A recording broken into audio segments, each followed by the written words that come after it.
Collectorate अग्निकांड का mastermind गिरफ्तार किया गया है। 2 अन्य आरोपियों को भी पुलिस ने गिरफ्तार कर लिया है। विभाग में तैनात कंप्यूटर ऑपरेटर ही मास्टरमाइंड निकला है। कंप्यूटर ऑपरेटर के पास से 5 जेसीबी मशीन, 20 लाख रुपए के गबन में भी आरोपी है कंप्यूटर ऑपरेटर।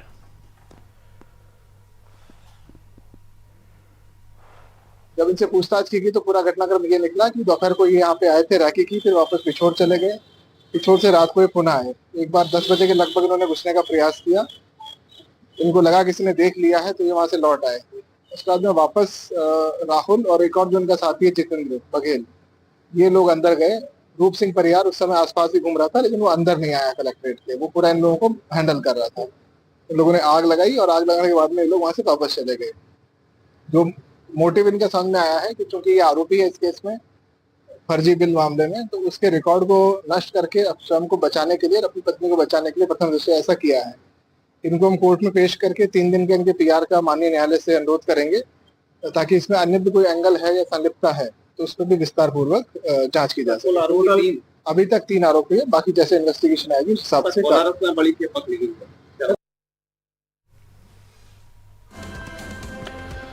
तो 2 अन्य आरोपियों को भी पुलिस ने इस मामले में गिरफ्तार किया है। विभाग में तैनात कंप्यूटर ऑपरेटर ही इसका मास्टरमाइंड निकला है। सहयोगी अतुल गौड़ हमारे साथ जुड़े हुए हैं। अतुल जी, क्या है ये पूरा मामला, क्या कुछ अब तक जानकारी मिली? जी बिल्कुल अमृत, देखिए जैसा कि हमने आपको पहले बताया था कि 17-18 की जो तारीख थी उसके दरमियानी रात 12:18 पर 2 आरोपी कलेक्ट्रेट पहुंचते हैं। वहां आगजनी की घटना को अंजाम देते हैं, सीसीटीवी कैमरा में दर्ज होते हैं और फरार हो जाते हैं।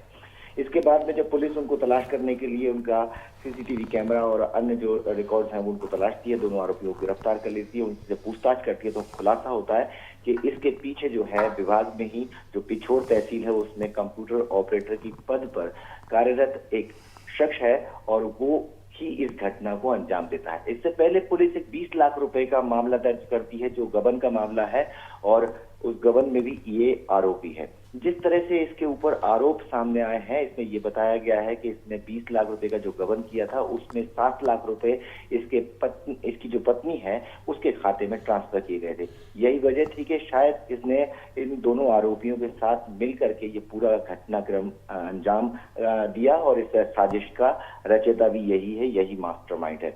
अमृत, जैसा कि इसके बारे में बताया गया है कि इसने पिछले दिनों पिछोर में एक बड़ा आयोजन किया था और वो एक भागवत कथा का आयोजन था और उसमें करोड़ रुपए से ज्यादा खर्च किए गए थे। बताया ये भी जाता है कि कहीं ना कहीं ये बहुत बड़ी संपत्ति का मालिक है। अब पुलिस इस बात को लेकर के इन्वेस्टिगेट कर रही है कि कैसे इसके पास में इतनी संपत्ति आई और ये मामला जो 20 लाख रुपए का गबन का सामने आया है उसमें ये भी बताया गया है कि कहीं ना कहीं ऐसा तो नहीं कि इसके पास जो संपत्ति दिखाई दे रही है वो सारी की सारी संपत्ति इसने कहीं ना कहीं शासन के साथ गबन करके इकट्ठा की हो। तो पुलिस बिल्कुल अतुल, लेकिन एक बड़ा सवाल यहाँ पर सामने खड़ा हो रहा है कि महकमे के अंदर चाहे वो कॉन्ट्रैक्ट पर हो या फिर परमानेंट हो, पर अगर ऐसे लोग हैं जिनकी जांच पड़ताल बेहतर तरीके से नहीं की गई और वे कलेक्ट्रेट के अंदर काम कर रहे हैं तो ये एक बड़ी मुश्किल और यहाँ पर और भी मुश्किल वाली तस्वीरें नजर आ सकती थी।